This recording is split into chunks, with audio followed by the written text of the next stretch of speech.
We're live. It is Monday. It is 1 o'clock. It is time for the Monday message. So excited to be with everybody today.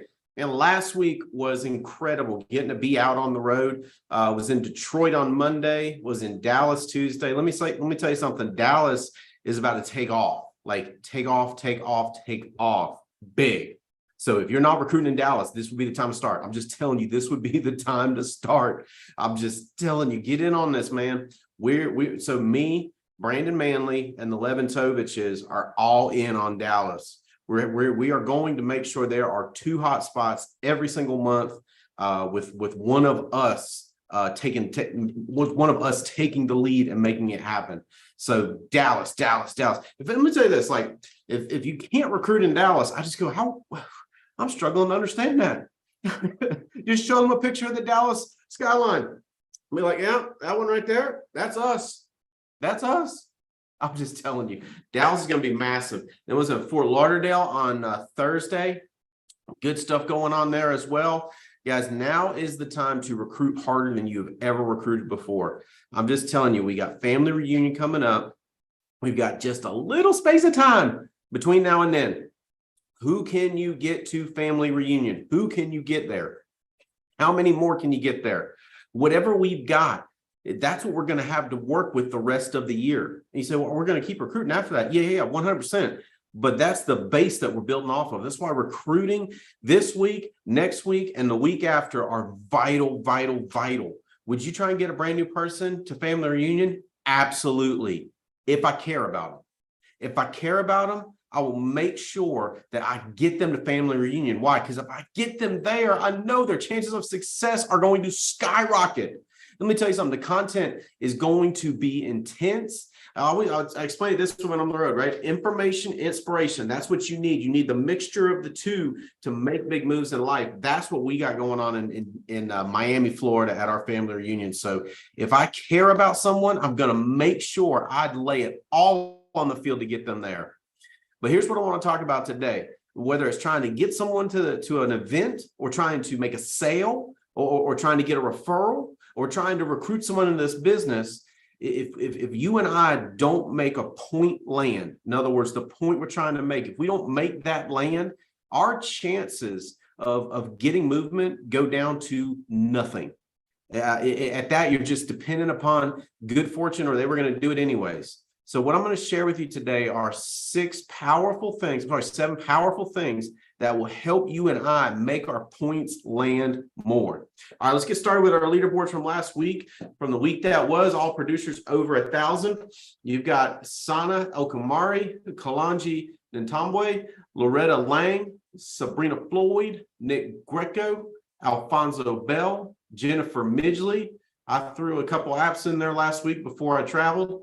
Cheryl Lardy, Evan Patzer, Anna Arias, Rachel Hernandez, Tamia Gomez, Keith Phillips, Brandon and Ashley Beal, Chris Perkins. That's a new person coming up on Jeremico's team. Kelly Lynn Kurgis, Mike Guerra. I'm sorry, Christopher Coleman is the new person coming up on Jeremico's team. You do see all these new names. I mean, I'm just telling you, new people are coming on right in business. Mercedes Pena, Kay Arrowman, Danny Hoyt, Haven Pointer, Devon and Christina Fitz, David Fleming. Look at Baxter Ladd with $5,148. Jeremico Edwards with $6,108. Let's look at our top 5 and submit from the week that was last week. Last week, Mr. Mark Hutchison coming in 5th place, 5 applications for $6,186. Ryan and Camille Lewis, $6,583. Adam and Cindy Burrs, $7,420.80. Willem Stallone's breakthrough week for a newer agent. Dude, I am so proud of you. $8,575.80. Number 1 for the week that was in submit last week, Aaron Wilson, $9,233.64 across 10 applications. And Aaron Wilson's going to be on next week's Monday message. She is one of the top rookies in all of the Alliance. And what she's going to share will help you. And when you look at someone that's new like that, if you're like me and you're trying to build all over the country, I love it. I love seeing new people dominate. Why? Because it reminds me that it's simple to get new people started. It reminds me that there are more people out there like that. Erin Wilson didn't have a license. She went and got a license, and now she's one of the most dominant rookies in all of the Alliance. So if you're recruiting, to me, that's fuel for my fire. Willem Stalonis is a new guy too, didn't have a license, went and got a license. That's fuel for my fire. If I've been with the Alliance for a while and I'm getting outwritten, outworked by new people like that, I'm going, what? They're doing something different than I'm doing. There's no reason for someone with that much smaller of a knowledge base than me to be beating me. That doesn't make any sense. What have I left off doing? Right? Because we'll do that. You and I both do that. We're on the same team. I get it. I get it. We leave off doing stuff that works, or we add stuff for no reason. And all of a sudden, or we crowd our week out, and all of a sudden we feel like we're working more than we really are. But when you see that, it's, to me, it's incredibly clarifying. I just go, huh, all right, I got to figure it out. I love stuff like that. Remember, winners always believe there's an answer. Losers throw their shoulders up and go, I guess this is not meant to be. I guess everything's no longer working. That's low performers. You and I are winners, so we love that stuff. God, I love that. I love seeing it on the leaderboard. Let's go to the next leaderboard. Top 5 paychecks for the week that was.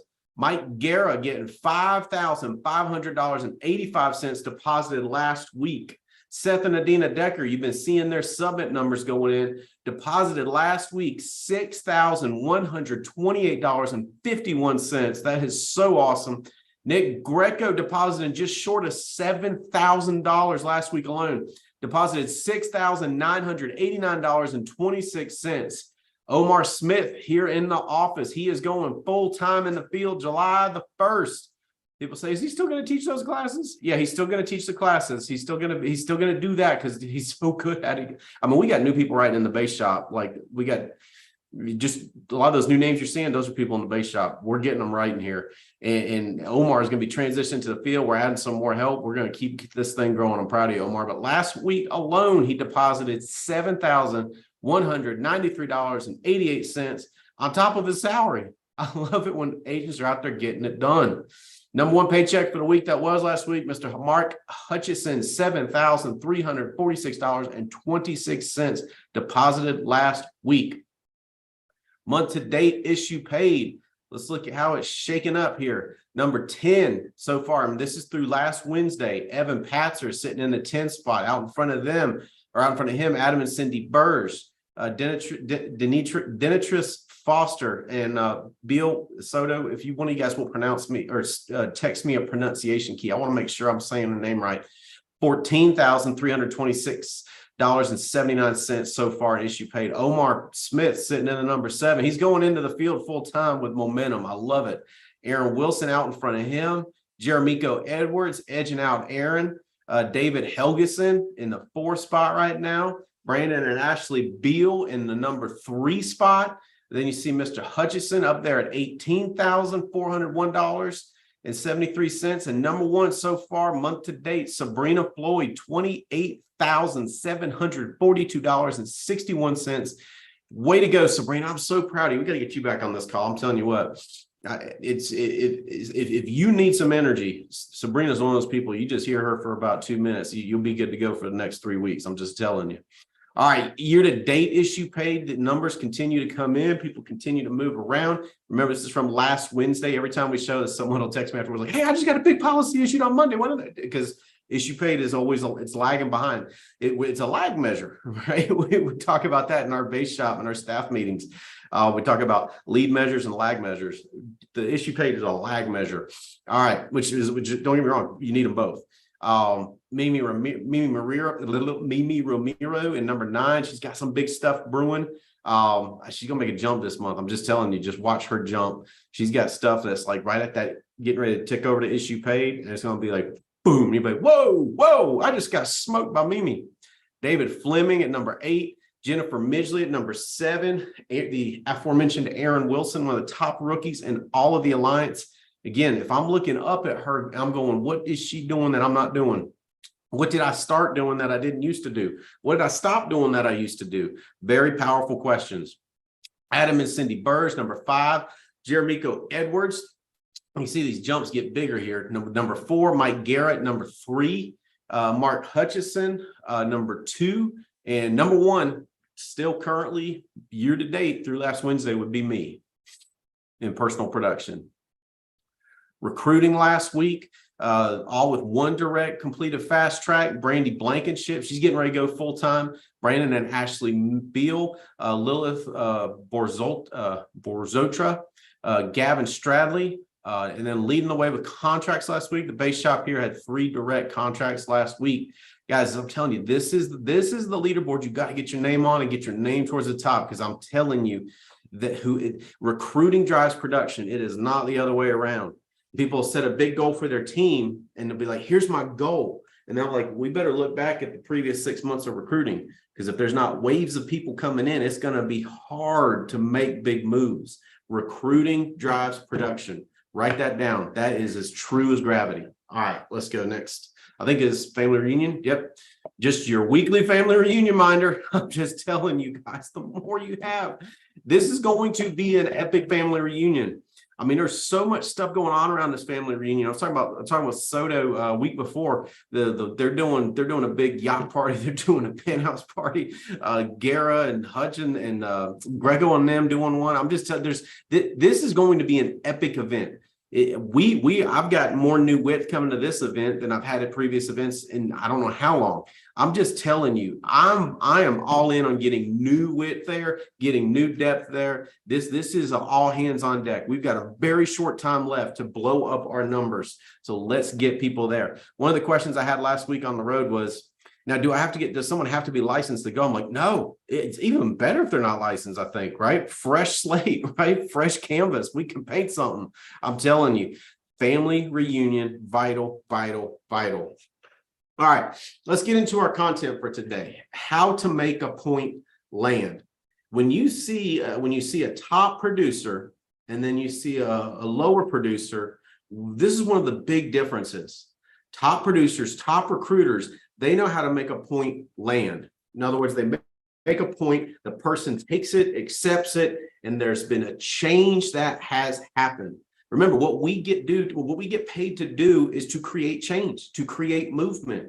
Making a sale is creating a movement. It's creating a change. They didn't have a policy. Now they have a policy. Their money was at risk in the market, getting eaten up by those two-name investment firms and their fees and then we move it to somewhere safe where we get some of it in an annuity where it's completely protected, and then we have the rest of it being run by BAM at minuscule fees versus what they were paying. We created a movement. We created a change. All that it's vital to make a point land.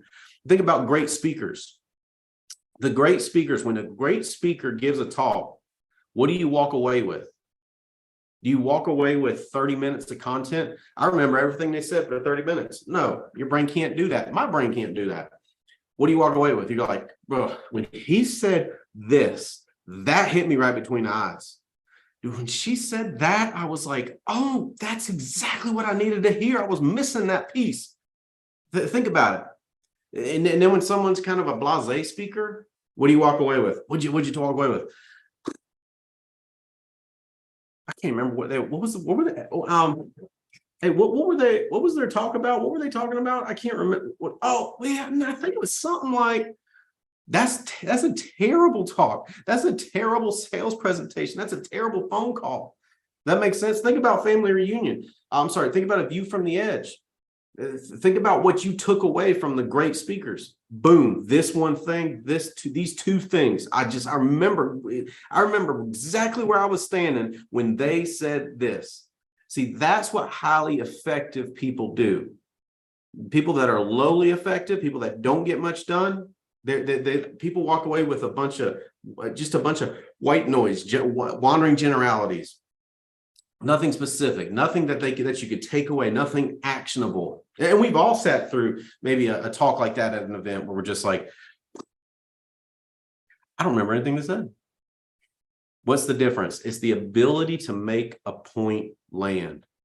And so that's what I want to give you today. We're going to go through 7 things today to help you. So when you're running a hot spot, you will be more effective. I will be more effective by remembering these and going back to these. When you give your big talk at a big event, I'm telling you, You just do the stuff that we tell you to do. You will be up on stage giving a big talk at a convention. So that when that happens, you go back to these 7 things and be like, this is what I'm gonna do to make sure my point lands. All right. When you're on the phone recruiting someone, when you're in the home, these 7 things, it's all the same, right? When we're in a communication exchange with an end goal in mind, we've got to be able to make a point land. All right. So let's get into these 7 things. Number 1, genuine care. You got to genuinely care. I promise you, like I'm going over this as I'm preparing and finishing my content for Family Reunion for my talk on, I think, Saturday night or Saturday afternoons when I'm speaking, like at 5:30 to 6:30, something like that. I think it's Saturday. It's 5:30 to 6:30, something like that. But it's definitely that. I think it's Saturday. Pretty sure it's Saturday. When you look at my notes in my office and you look at my marker board in my office and you look at the concepts I'm trying to get across, you will see constant reminders to myself about love, about caring. Why? Because to have a truly effective talk, you have to care about the entire audience. You have to care about each individual there. If we got 15 or 1,600 people that are going to care about each one of them, if the talk's going to be effective. Because if not, it's not going to be effective. People feel care. People feel it. When you genuinely care, people feel it. And you think about some of the best speakers in history, right? They were people that cared about the people they were talking to. Like the legendary speeches. Those are people that cared about the people that they were talking to. There's 2 questions people are asking themselves when you start talking to them. Again, whether it's in the home selling, or maybe it's on the phone doing an ancillary sale after you already made a sale in the house. Now you're going back with like a critical illness, or you're going back with an IUL, or when you're recruiting someone. There's 2 questions people are wondering about. Number 1, do you care about me? Number 2, can you help me? Do you care about me? Can you help me? That's the 2 things people are wondering when you're talking to them. Once you can check those boxes, then and only then can they truly take in the content. Because until those 2 questions are answered, they're actually not hearing anything you're saying. Just remember that. And this is why people that are real, they just go head in on the sale. This is why either 1, they miss a lot of sales, or 2, they have sales that cancel.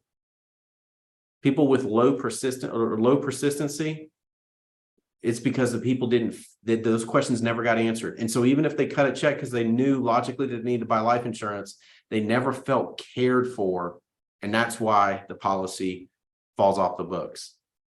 I encourage everybody, go back to Mark Hutchison's talk from A View from the Edge. I was talking about it all week on the road last week, Mark. Go back to Mark's talk from A View to the Edge. Why do you think he is not only a top producer in the company and has been over the last 10 years? Why do you think he has one of the highest persistency rates in the company? Listen to his passion in that talk, and you tell me, why do you think Mark Hutchison has one of the highest persistencies in the company? And it's funny, people that have low persistency, it's just like they're missing it. I say, well, I care about people. I agree with you. But do they agree with you? I care about people, Stephen. I agree with you. Do they agree with you?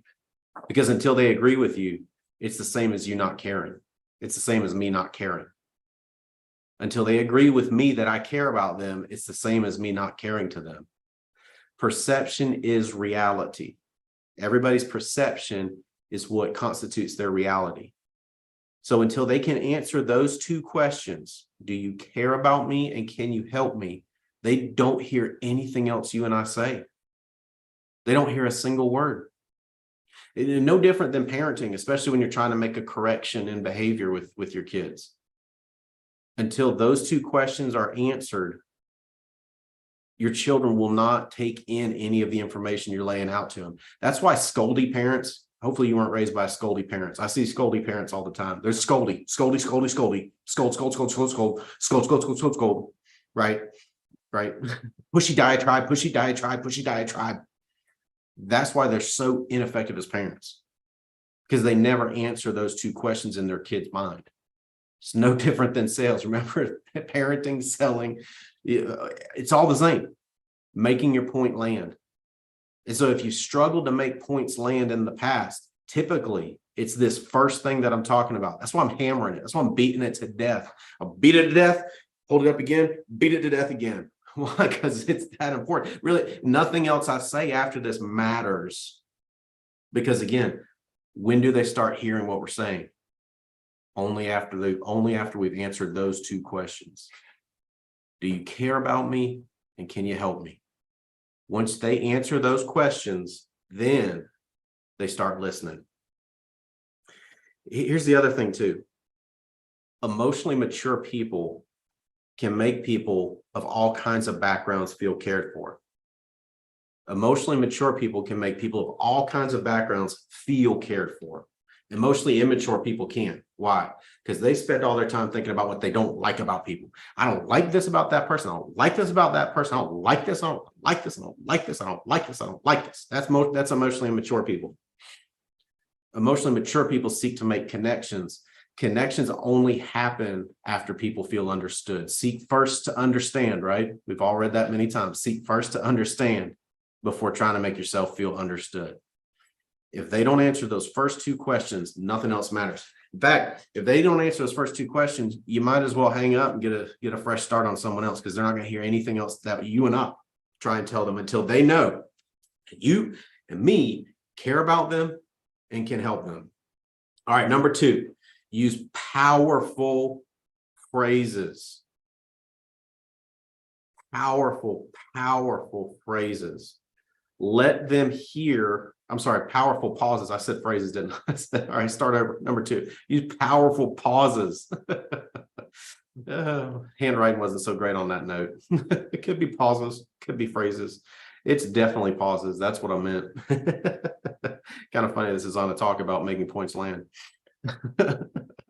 Point number 2, clear handwriting on your notes is vital to making a point land. Use powerful pauses. The best speakers are powerful pausers. We've had John Maxwell in several times over the years. John Maxwell will make you think his microphone's broken. Because he'll pause like that. He'll make a point and then he'll pause. And you'll swear like, oh my God, his mic broke. Nope, nope. If you're sitting up front and you see he's pausing, if you're in the back, you can't see. But he's powerful. Once he hits a concept that he wants you to take away, here's what he does. He pauses long enough for you to accept it.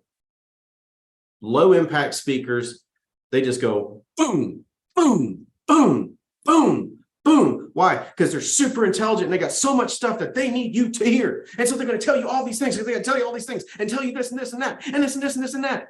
And you walk away and you're like, phew. Well, I need a drink after that talk.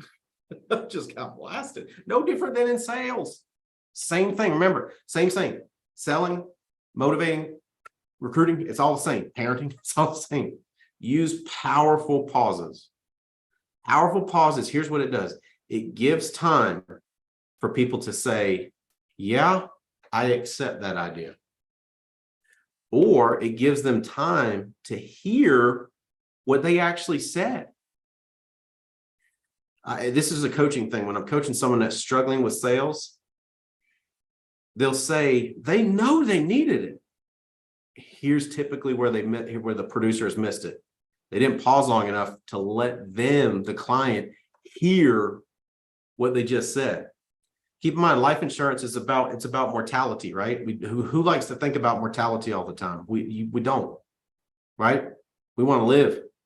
And so we don't tend to think about mortality longer than we have to. So a lot of times when they're giving you these thoughts about their mortality and the financial repercussions of such, they probably haven't heard themselves say it out loud before.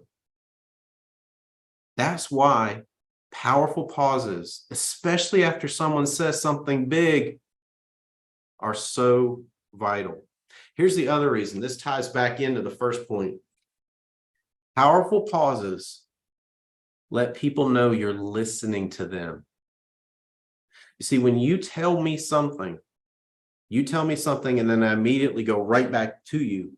Here's what's being spoken to the client. I'm not listening to anything you're saying. In fact, while you're blah, blah, blah, blah, blah, I'm thinking about what I'm going to say back to it. Right? Anybody ever had that happen in a relationship? It's like, you're not even hearing me.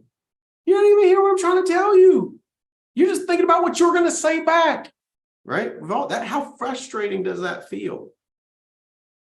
But when you use a long pause after someone shares something with you, it says, I hear you and I'm processing what you said. Hello, what does that answer? Do you care about me? Yes, I care about you. They say the feeling of being heard is so rare you could charge admission for it and never run out of people to sell tickets to. Long pauses after someone shares something with you says, I hear you, I see you, I care about you. All right, number 3. Questions, questions, questions. 3 times for emphasis. Questions, questions, questions. Questions, question, questions. Questions land points more than statements. And here's why. Especially, well, let me tell you something like this. Especially when the points you're needing to land disagrees with what they currently hold. Here's the way our brain works. This is the way our brain works. Think about media overload today. This is part of the reason people are so polarized. This is why people are so angry. Our brains filter through information and only accept the things coming at us that either exactly match or closely match the thoughts and beliefs we already hold. That's why belief change is so difficult. Because our brains literally, and you can read, this is just science. This is not something we're making up here. Read, I could tell you books that tell you this. It's science. Our brains filter through all the information just to keep us from getting overloaded and only take in thoughts that closely resemble or exactly resemble what we already believe, right? That's why statements very rarely work to make a point land. Because if they don't already somewhat hold that belief, their brain is going to filter it out. And you'd be like, I told them.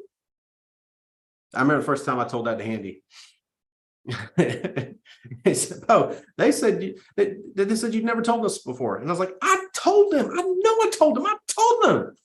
And he's like, I know you told them, but you didn't make them hear it. And that's where questions do the job. Here's the problem. Statements, the person's brain goes, I don't believe that. Nope, nope, nope, nope. Questions make the brain go, do I believe? I hadn't thought about that. By the way, this ties into number 2. Powerful question, powerful pause. Boom. If you want to make a point land, powerful question, powerful pause, boom, you'll make it land. Think about this. I'm going to give you some examples, right? How about this? You're recruiting. Well, it seems to me it's pretty clear you're in a dead-end career. They're going to get defensive, right? I went to school for this, you idiot. I've been doing this for 15 years. I've been doing this for 10 years. Yeah, but you're in a dead-end career. Can you see that? That point's never going to land. Okay, so let's throw that out. Try this on for size.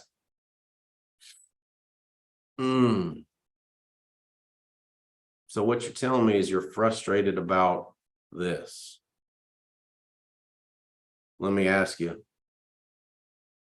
unless you make a change, do you see that ever changing where you're at?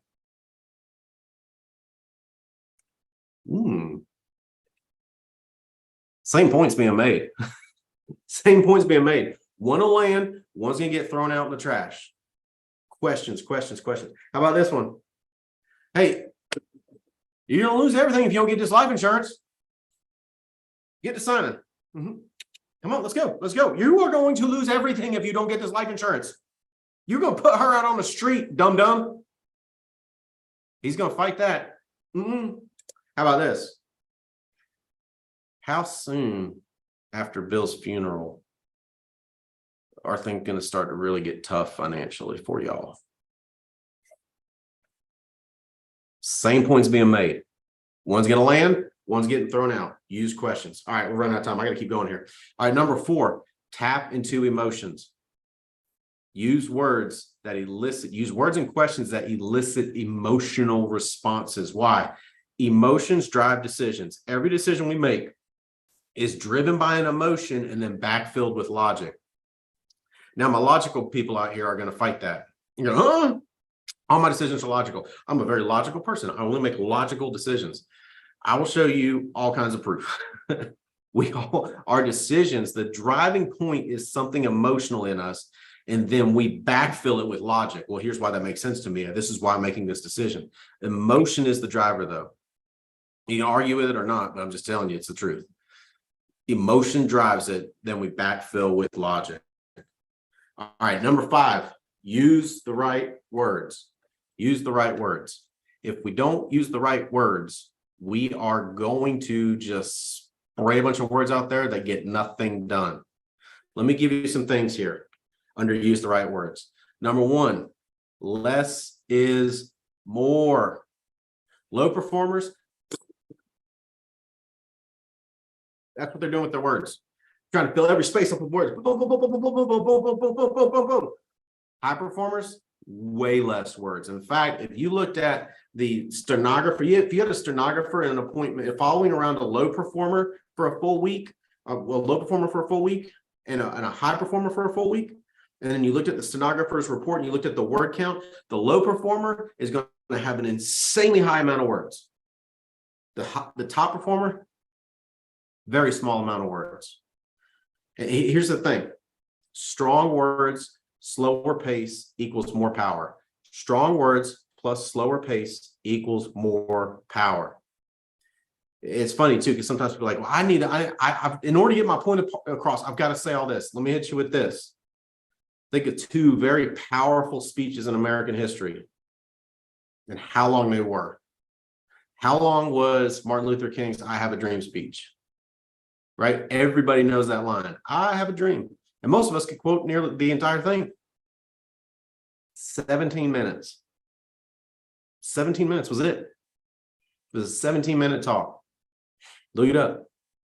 Here's what's interesting. His shorter, more powerful talk is the one people remember from that day. By the way, he was not, if you ask most people, was he the only one that talked that day? Most people would be like, yeah, he's the only one that talked that day, I'm sure. And it's the only speech you ever hear from that day. No. There was a bunch of talks.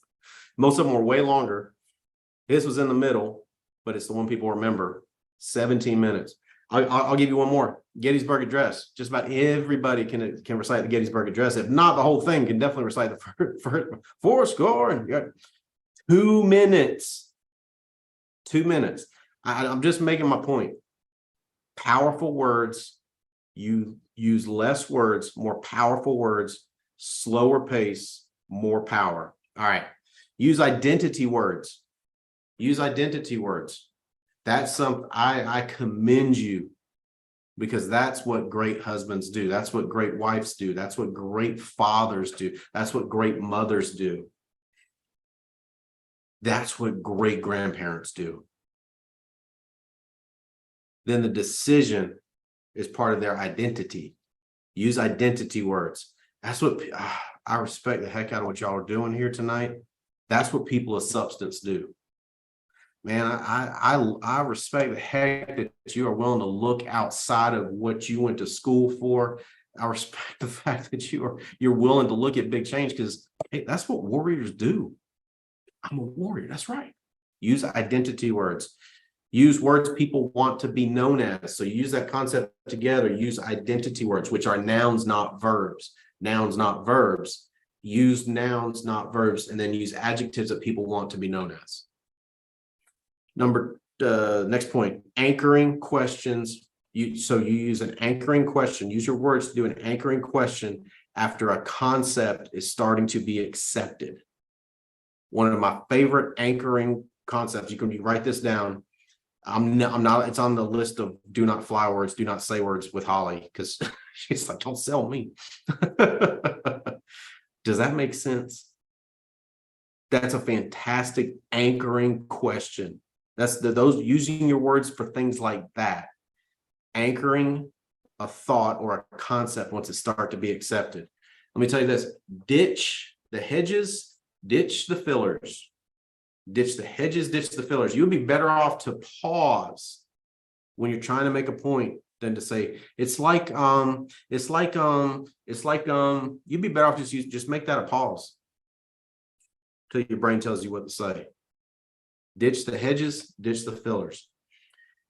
Move from abstract. We use abstract words in the beginning. As we're getting closer to making the point we want to make land, we switch to concrete words. Abstract in the beginning so that they don't fight the concept. We move eventually to concrete words to get them to accept, own, and now believe the point we're trying to make land. Use the words of inclusion. People like us, not you, not me. People like us. In your words, use the words of inclusion. Here's why. People like people that are like them. It's that simple. People like people that are like them. You mean they don't like people that aren't like them? Yep. So that's why we've got to use the inclusion words. People like us. Here's what people in your position are doing. Here's what a lot of people are doing. Inclusion words. You, us, we. All right. Then the last thing on words, last thought on words, use their words, not your words. Use their words, not your words. Keep in mind, we talk about what stuff does, not what it is, especially when it comes to the sale. We talk about what it does, not what it is. Use their words, not ours. All right, number 6, start with the end in mind. And so like whether I'm preparing a talk for family reunion or I'm thinking through a coaching call that I'm getting ready to do, I take a minute, I start with the end in mind. And here's the question. What do I want them to believe after we get done talking? Or if it's a talk at a convention, what do I want them to believe when I'm done talking? What do I want them to believe? You see, when you start with that concept in mind, and here's what I'll tell you. If it's 5 things, you're toast. You're toast. You're toast. I want them to believe these 18 things. You're toast. Their brains can't handle it. My brain can't handle it. You hit me with 18 things I'm supposed to remember right after a talk. Here's the problem. It's too many. Simple, simple, simple. Distill it down. What do I want them to believe when this phone call is done? What do I want them to believe when this meeting is done? What do I want my child to believe after we have this conversation? Distill it down. Now you know what you're working towards. Here's the other way to look at it. How would they summarize our interaction later on to someone else?